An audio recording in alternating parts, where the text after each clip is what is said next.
Hello friends, this is our second chapter of Organization of Commerce and Management Standard 11 Business Services Part 1. Business services क्या होती है? हम लोग businessman हैं सपोजिवली, तो हम लोग को बिजनेस के साथ साथ हमें बहुत सारे सर्विसेज चाहिए होती है बिजनेस करने के लिए, जिसके हिसाब से हमारा बिजनेस एक्सपांड हो और हम लोग ज़्यादा से ज़्यादा प्रॉफिट अर्न कर पाए। वो सारी सर्विसेज जो बिज़नेस को हेल्प करती है वो इस चैप्टर में हम लोग पढ़ने वाले हैं बिजनेस सर्विसेज पार्ट 1 में। हम लोग कौन सी सर्विसेज इसमें पढ़ने वाले हैं? Insurance, postal services, godown and transportation services. ये 4 सर्विसेज हम लोग इस चैप्टर में पढ़ेंगे। ये सर्विसेज बिजनेसमैन को हेल्प करती है so that he can focus more on the business and less on the risk, और जिसकी वजह से उसका बिजनेस एक्सपांड होगा। So let's get started with the first service which is insurance. Insurance ऐसी चीज़ है कि हमें कि वो बिजनेसमैन को प्रोटेक्ट करती है कोई भी लॉस से। ठीक है, इंश्योरर और इंश्योरी एक कॉन्ट्रैक्ट में आते हैं, वो कॉन्ट्रैक्ट रिटर्न होता है। उस कॉन्ट्रैक्ट के हिसाब से जो इंश्योरी होता है, मतलब जिसने इंश्योरेंस लिया है, फॉर एग्जांपल बिजनेसमैन, तो वो हर साल या हर महीने प्रीमियम पे करेगा किसको? इंश्योरर को, जो है हमारी इंश्योरेंस कंपनी। चाहे वो पूरी कंपनी भी हो सकती है या वो सिंगल इंडिविजुअल पर्सन भी हो सकता है। उसके बदले में इंश्योरर, मतलब वो इंश्योरेंस कंपनी या वो एक इंडिविजुअल पर्सन क्या करेगा बिजनेस के लिए? वो बोलेगा ठीक है, अगर कोई भी लॉस हो रहा है जिसके लिए आपने प्रीमियम भरा है, फॉर एग्जांपल इंश्योरी को डाउट है एक मशीनरी पे, उसको वो मशीनरी बहुत प्यारी है, उसके बिना वो काम कर ही नहीं सकता, उसके बिना उसका बिजनेस हो ही नहीं सकता है, तो क्या करेगा इंश्योरी? इस मशीनरी के लिए क्या करेगा? इंश्योरेंस लेगा। क्या लेगा? इंश्योरेंस। और वो हर महीने या हर साल एक स्टिपुलेटेड अमाउंट प्रीमियम के हिसाब से, प्रीमियम के नाम पे वो पे करेगा। सपोजिवली हम लोग करते हैं 5000। अब उस 5000 में इंश्योरर क्या बोलेगा? बाय चांस अगर आपकी इस मशीनरी चोरी हो जाती है या डूब जाती है फ्लड में या जल जाती है, तो इंश्योरेंस कंपनी इस मशीनरी को, पूरे के पूरे मशीनरी को सिक्योर्ड करेगी और आपको पूरे के पूरे अमाउंट देगी। सपोजली ये मशीनरी है 50,000 की, सो 50,000 इंश्योरी, मतलब जो बिजनेसमैन है उसको मिल जाएगा। So this is how insurance work. और अब क्या होगा? बिजनेसमैन अपने क्या बोलते हैं, बिजनेस के ऊपर ज़्यादा फोकस कर पाएगा और वो ज़्यादा से ज़्यादा एक्सपांड करेगा। और वो नहीं सोचेगा कि अगर इसको आग लग गई, तो अगर फ्लड आ गया, तो वो ज़्यादा टेंशन के बिना वो सारे के सारे डिसीजन ले पाए। सो this is how insurance is a business service, और हमारे बिजनेस को वो हेल्प करती है। अब कुछ प्रिंसिपल्स होते हैं इंश्योरेंस के, कुछ रूल्स होते हैं, कुछ रेगुलेशंस होते हैं इंश्योरेंस के। अब आपको पता है फर्स्ट प्रिंसिपल है वो principle of utmost good faith. अभी आपको पता है कि इंश्योरेंस एक ऐसा कॉन्ट्रैक्ट है जो कोई भी पर्सन प्रॉफिट कमाने के लिए उस कॉन्ट्रैक्ट में नहीं आता है। ठीक है, आपको सिर्फ और सिर्फ उस गुड्स से या उस गुड्स को प्रोटेक्ट करने के लिए आप उस कॉन्ट्रैक्ट में आते हो। ठीक है, आप प्रॉफिट्स बनाने के लिए उसमें नहीं आते हो। इस वजह से अगर आप कोई भी चीज़ के ऊपर आप इंश्योरेंस करा रहे हो, तो आपको उस चीज़ से रिलेटेड सारी की सारी इन्फॉर्मेशन इंश्योरेंस कंपनी को प्रोवाइड करनी ही पड़ेगी। आपको पूरा का पूरा फेथ रखना पड़ेगा और आपको इंश्योरेंस कंपनी को सारी की सारी चीज़ें बता देनी पड़ेगी उस फेथ के हिसाब से। और इंश्योरेंस कंपनी भी ऐसा ही मानेगी कि भाई जो भी आपने इन्फॉर्मेशन दी है वही सर्वगुण संपन्न है, उसी के अलावा और कुछ भी नहीं है, जो है यही है, उसके अलावा और कुछ भी नहीं है। तो वो आपको उसके हिसाब से पॉलिसीज़ दे देगी। इंश्योरेंस कंपनी भी आपके ऊपर ट्रस्ट करेगी कि जो आपने इन्फॉर्मेशन दी है वो पूरी है, उसके अलावा और कुछ भी नहीं है, आपने कोई भी चीज़ छुपाई नहीं है, ना ही आप भूले हो कोई भी चीज़ बताना। और आप भी क्या करोगे? इस इंश्योरेंस कंपनी के ऊपर फेथ रखोगे कि ठीक है, अगर कुछ भी हो जाएगा मेरी इस मशीनरी को या मेरे इस सामान को, तो मुझे पूरा का पूरा पैसा इंश्योरेंस कंपनी दे देगी, या जितने का भी मैंने इंश्योरेंस कराया है वो मुझे दे देगी पैसा। अगर बाई चांस आपने कोई बात नहीं बताई है इंश्योरेंस कंपनी को और आपकी गाड़ी डैमेज हो गई, सपोजिवली आपने नहीं बताया आपकी गाड़ी के बारे में कि मेरी गाड़ी का तो फ्यूल टैंक पहले से ख़राब है। ठीक है, अगर आपने इंश्योरेंस कंपनी को नहीं बताया, इंश्योरेंस कंपनी को भी बात पता नहीं पड़ी। ओके, और आपकी गाड़ी में कुछ डिफेक्ट आता है उस फ्यूल टैंक की वजह से ही, तो इंश्योरेंस कंपनी को पता पड़ा कि भाई मुझे तो इसने बताया नहीं था कि फ्यूल टैंक डैमेज्ड है, पहले से ही डैमेज्ड है। सो अब इंश्योरेंस कंपनी उस पूरे के पूरे कॉन्ट्रैक्ट को नल एंड वॉइड कर देगी, पूरा का पूरा कॉन्ट्रैक्ट तोड़ देगी, और आपको एक भी रुपये नहीं मिलेगा इंश्योरेंस का, ठीक है, ना ही आपको प्रीमियम जो आपने दिया है वो आपको मिलेगा। So this is our utmost good faith work. आपको एक दूसरे के ऊपर ट्रस्ट करना पड़ेगा और सारी की सारी बातें बता देनी पड़ेगी।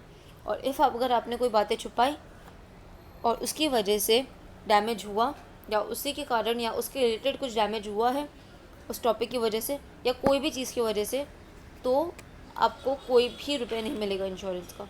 This is how the utmost good faith principle work. फिर आता है हमारा second principle, principle of indemnity. हमने जैसे पहले डिस्कस किया था कि इंश्योरेंस कॉन्ट्रैक्ट हम लोग प्रॉफिट के लिए नहीं बनाते हैं, ठीक है। हम लोग उस कॉन्ट्रैक्ट को ऐसे साइन नहीं करते कि भाई ठीक है मुझे तो प्रॉफिट मिल रहा है इसके लिए मैं साइन कर रहा हूँ, नहीं। आप इसके लिए उस कॉन्ट्रैक्ट में जाते हो कि अगर कोई भी लॉस होता है तो इंश्योरेंस कंपनी आपको रीइम्बर्स करके दे देगी आपका लॉस। सो आपको इंश्योरेंस कंपनी उतना ही लॉस रीइम्बर्स करके देगी जितने का लॉस हुआ। इसमें भी 3 स्टेज होते हैं। अगर आपने इंश्योरेंस पॉलिसी उतने के लिए जितने का आपकी गुड्स है, जितने का आपके इंश्योर्ड आइटम है उतने की ही ली, या उससे कम की ली, या उससे ज़्यादा की ली, ये 3 सिचुएशन हो सकती है, ठीक है। अगर हम इस पहली सिचुएशन के हिसाब से जाएं तो वैल्यू ऑफ मशीनरी है 5 लाख की, ठीक है। आपने इंश्योरेंस पॉलिसी ली 3 लाख की, ठीक है। अगर पूरी की पूरी डैमेज हो गई है, ठीक है, वो पूरी की पूरी अमाउंट डैमेज, पूरी की पूरी मशीनरी डैमेज हो गई है, तो भी आपको सिर्फ 3 लाख ही मिलेगा, आपको 5 लाख नहीं मिलेगा। क्यों?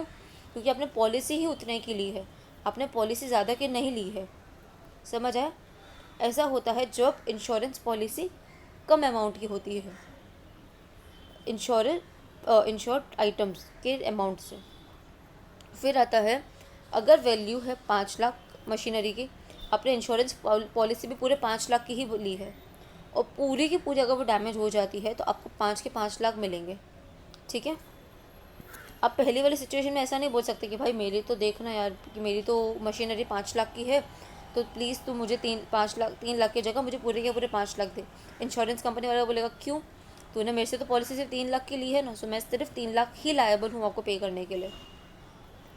अब बात जाती है अगर इंश्योरेंस पॉलिसी कम अमाउंट की है, ठीक है, आपने इंश्योरेंस पॉलिसी कम अमाउंट की ली है, वैल्यू ऑफ मशीनरी है 5 लाख, आपने इंश्योरेंस पॉलिसी ली है 3 लाख की, आपको डैमेज हुआ है 2 लाख का, तो आपको रीइम्बर्स अमाउंट कितना होगा? 1,20,000।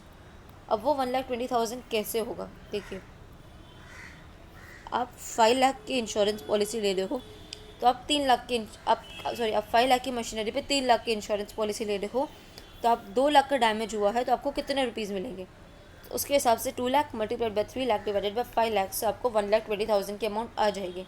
ये कैलकुलेशन करेगी आपकी इंश्योरेंस पॉलिसी, इंश्योरेंस कंपनी, और आपको पैसे दे देगी। This is how principle of indemnity work. आपको सिर्फ उतना ही अमाउंट मिलेगा जितने का आपका लॉस है, respect according to the policy you have chosen. Are be clear with the second principle which is principle of indemnity. फिर आता है प्रिंसिपल ऑफ इंश्योरेबल इंटरेस्ट। अब आप किसी चीज़ की इंश्योरेंस करा रहे हो जिसके लिए आप प्रीमियम पे कर रहे हो XYZ अमाउंट का, तो ऑब्वियसली आपका कोई ना कोई इंटरेस्ट होगा ना, चाहे वो इंटरेस्ट फाइनेंशियल हो, चाहे वो इंटरेस्ट सोशल हो, चाहे वो इंटरेस्ट इमोशनली अटैच्ड हो, ठीक है। सो आपका कोई ना कोई इंटरेस्ट होना चाहिए कि जिसके रिलेटेड आप उस चीज़ का इंश्योरेंस ले रहे हो। फॉर एग्ज़ाम्पल, अगर मशीनरी है तो मशीनरी का वो इंश्योरेंस कराएगा। क्यों? क्योंकि मशीनरी उसकी ब्रेड एंड बटर है।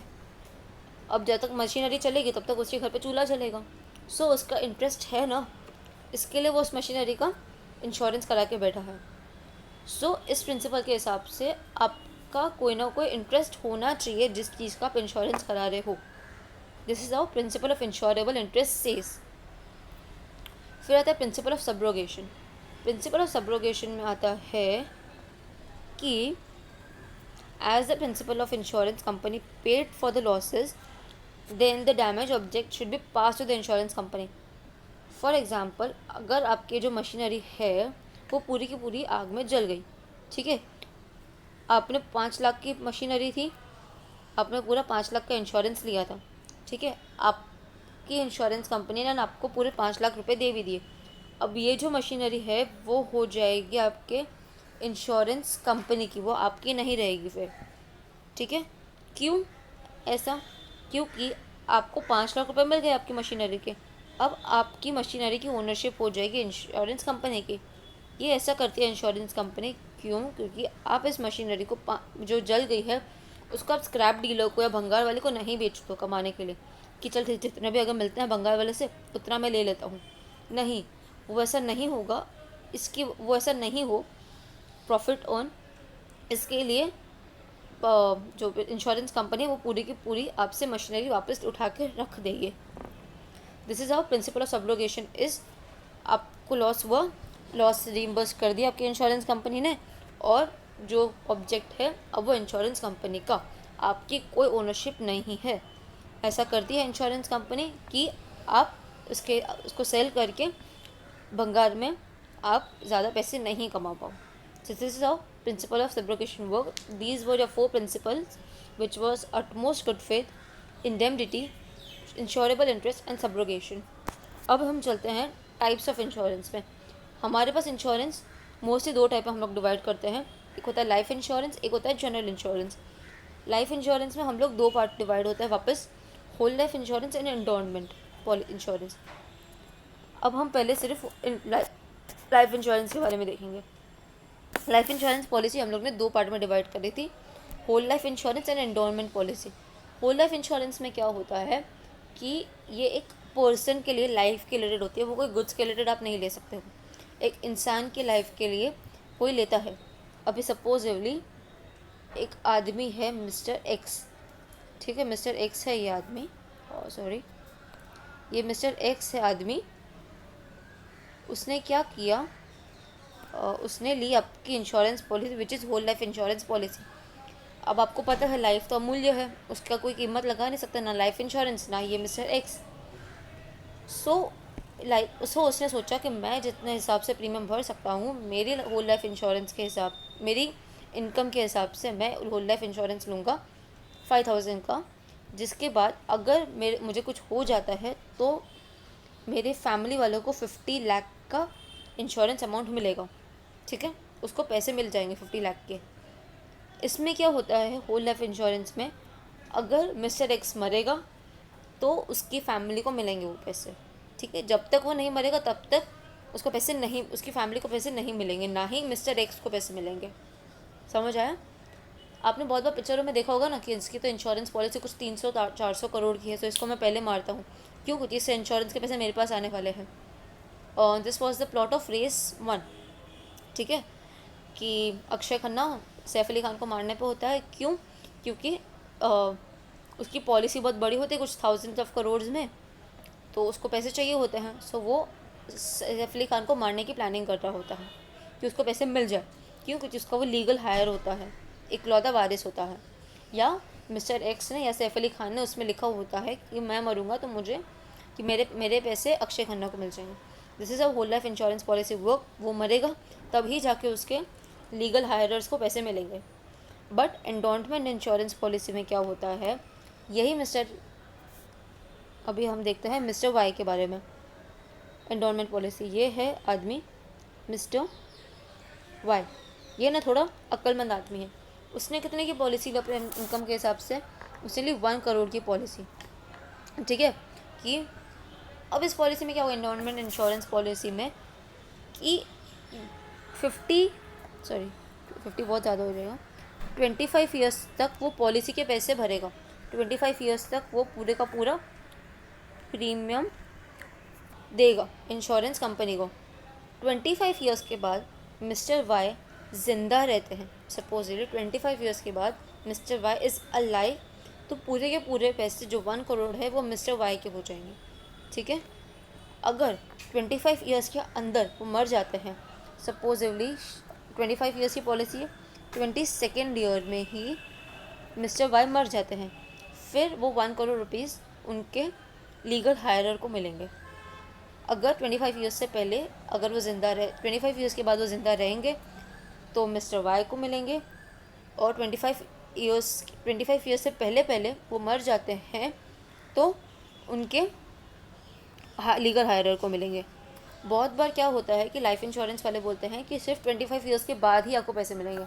भले वो 22nd ईयर में मर गए हैं, मगर आपको पूरे 3 साल की प्रीमियम पे करना पड़ेगा, और 25 ईयर्स जब ख़त्म हो जाएंगे तब आपको 1 करोड़ रुपीज़ आपके अकाउंट में ट्रांसफ़र हो जाएंगे। ठीक है। सो एनरोलमेंट पॉलिसी में टाइम पीरियड मैटर करता है। ठीक है। अब वो आदमी ज़िंदा है या मर चुका है, जो भी है, पैसे तो मिल ही जाएंगे एक स्टिपुलेटेड टाइम पीरियड ख़त्म होने के बाद। मर गया तो उसकी लीगल हायरर को, ज़िंदा रहा तो उसको खुद को। समझ आया? सो this is how life insurance policy works. फिर आता है general life insurance. General life insurance हम लोग डिवाइड करते हैं 3 पार्ट्स में: good transportation insurance, fire insurance and other forms of insurance. Transportation insurance में क्या आता है कि आप गुड्स ट्रांसपोर्ट करते हो 3 वेज से मोस्टली: मराइन मतलब सी वेज, एयर इंश्योरेंस मतलब एयरवेज से, और रेलवे इंश्योरेंस या रोड इंश्योरेंस मतलब बाय रोड और bye rail.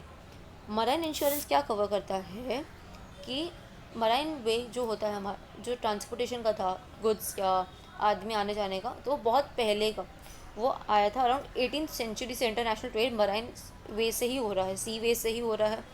So Lloyd's of London was the first to start the marine insurance. उसमें क्या होता है कि सपोजिवली ये शिप है, सपोज कर लेना, बेटर ड्राइंग, ये सपोजिवली शिप है। अगर ये शिप सिंक हो जाती है या शिप को कोई भी डैमेज होता है और मेरे इसमें गुड्स पड़े हुए हैं, मेरे ये गुड्स इंडिया से मैं भेज रही हूँ यूएई, सो इस शिप में मैं भेज रही हूँ, इस शिप को कुछ भी हो जाता है, मैंने तो अपने गुड्स की मराइन इंश्योरेंस कराई हुई, क्यों? क्योंकि मैं सी वे से भेज रही हूँ। सो इस शिप को कुछ भी हो जाएगा तो मुझे तो इसके अमाउंट मिल ही जाएगा गुड्स का, चाहे वो वहाँ पे पहुँचे या नहीं पहुँचे या कुछ भी हो जाए। समुद्र में डूब गए शिप, मतलब मुझे मेरे पैसे मिल जाएंगे। This is a marine insurance work. आपको सी के रिलेटेड कुछ भी प्रॉब्लम होती है, सी वेस में जो भी प्रॉब्लम्स आती है, कोई भी रिस्क आता है, उससे कवर करता है मराइन इंश्योरेंस। सेम आता है एयर इंश्योरेंस। अगर यही गुड्स मैं इंडिया से यूएई में भेज रही हूँ बाय एयरवेज, ठीक है, एरोप्लेन के थ्रू कौन से गुड्स होते हैं जो बहुत लाइट होते हैं वेट में और जो बहुत ही वैल्यूएबल होते हैं और जिससे मुझे बहुत जल्दी ट्रांसपोर्ट करवाना होता है। सपोज डायमंड्स, गोल्ड या कोई भी टेक्नोलॉजिकल आइटम्स जैसे लैपटॉप है या कुछ भी है, ठीक है, वो इतने ज़्यादा हैवी वेट नहीं होते हैं मगर बहुत वैल्यूएबल तो है मेरे लिए। गोल्ड है या डायमंड्स है, वो मेरे लिए बहुत वैल्यूएबल अमाउंट है। सो मैं क्या करूँगी, मैं एयर इंश्योरेंस ले लूँगी। अगर ये प्लेन हाईजैक हो जाता है या इस प्लेन में आग लग जाती है या ये प्लेन डूब जाता है या ये प्लेन को कुछ भी हो जाता है, मुझे तो मेरा गुड्स है उसके हिसाब से मुझे तो इंश्योरेंस मिल जाएगा। ठीक है। Same as it goals with railways and road insurance.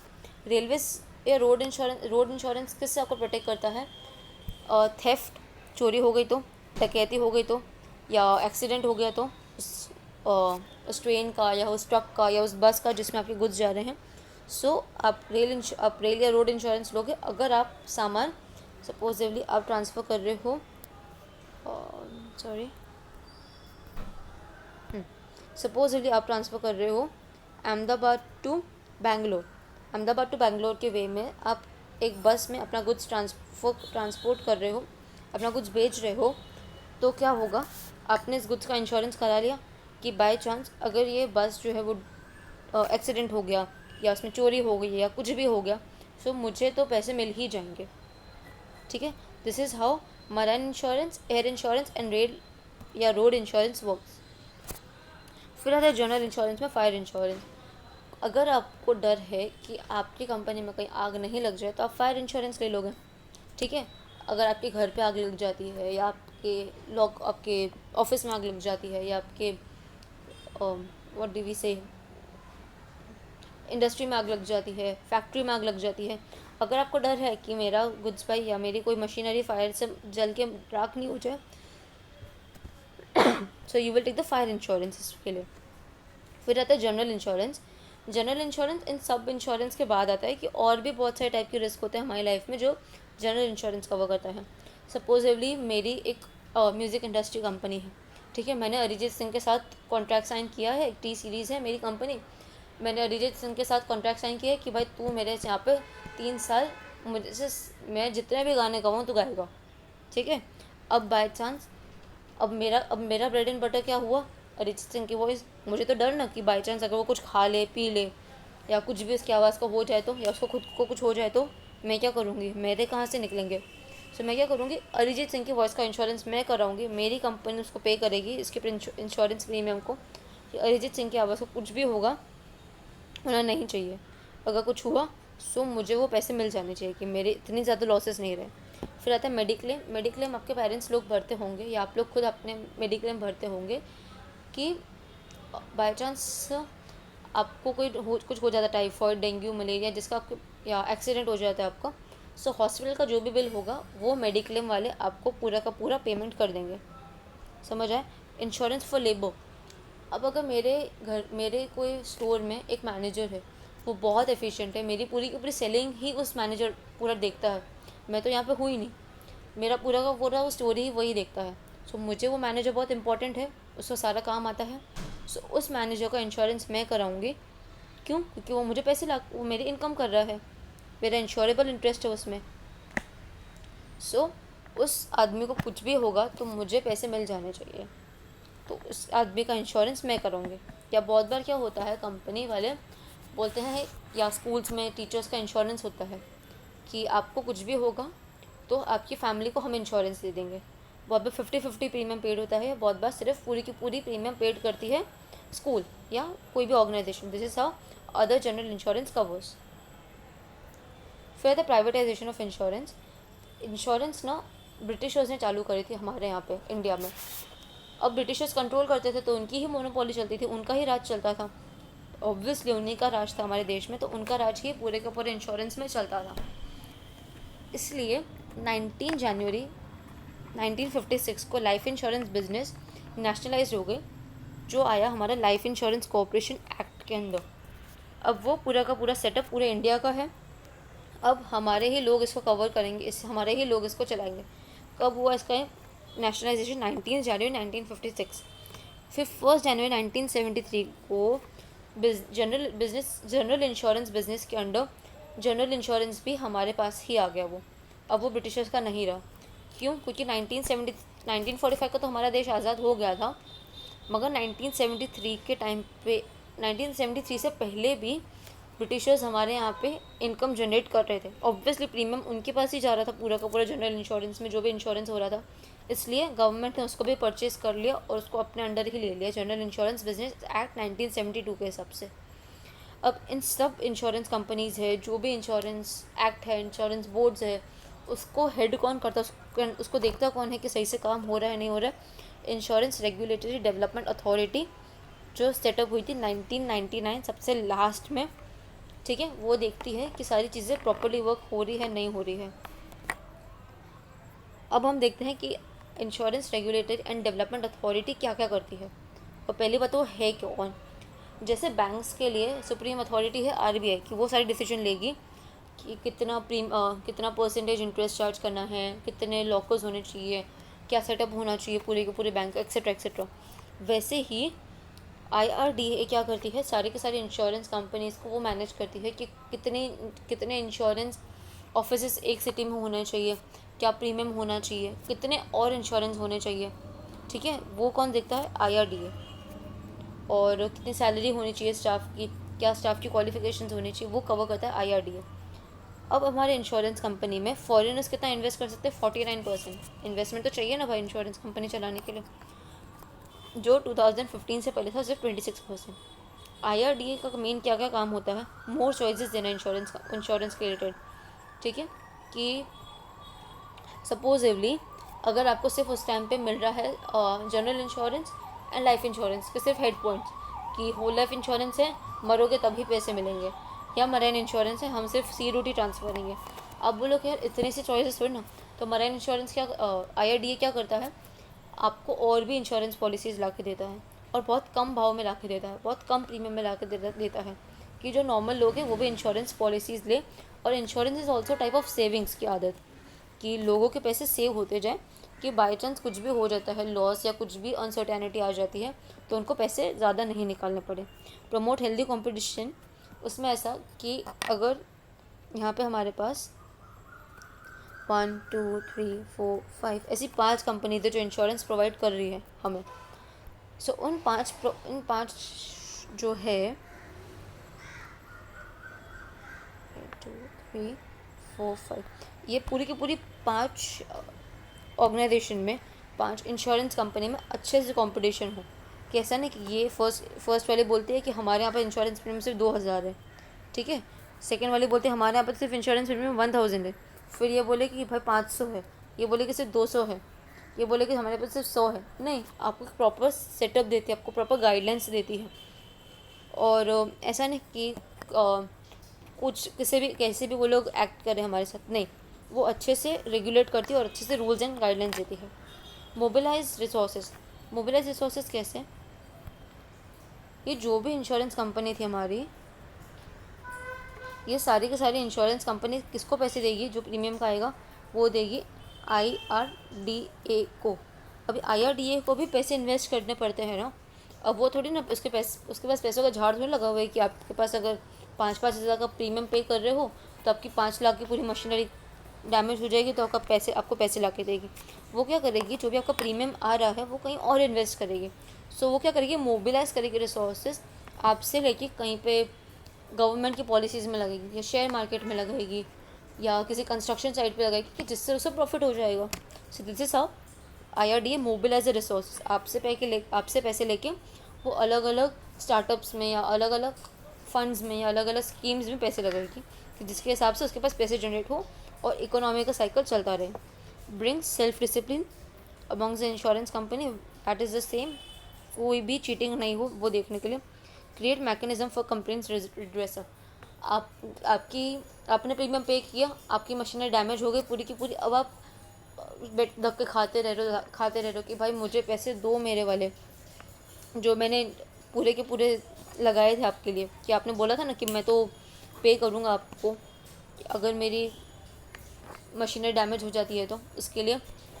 सो वो देखने के लिए कि भाई आपको बार बार धक्के नहीं खाने पड़ा, कि कोई भी प्रॉब्लम्स है वो रिड्रेस करने के लिए। जैसे अभी एयरटेल निकाल के बैठा है ना कि 0 कंप्लेंट्स तक हम लोग जाएंगे। सो उसका भी मेन मोटिव ये होता है IRDA का, देखने के लिए कि जो भी हमारी कंप्लेंट्स है वो सॉल्व करे।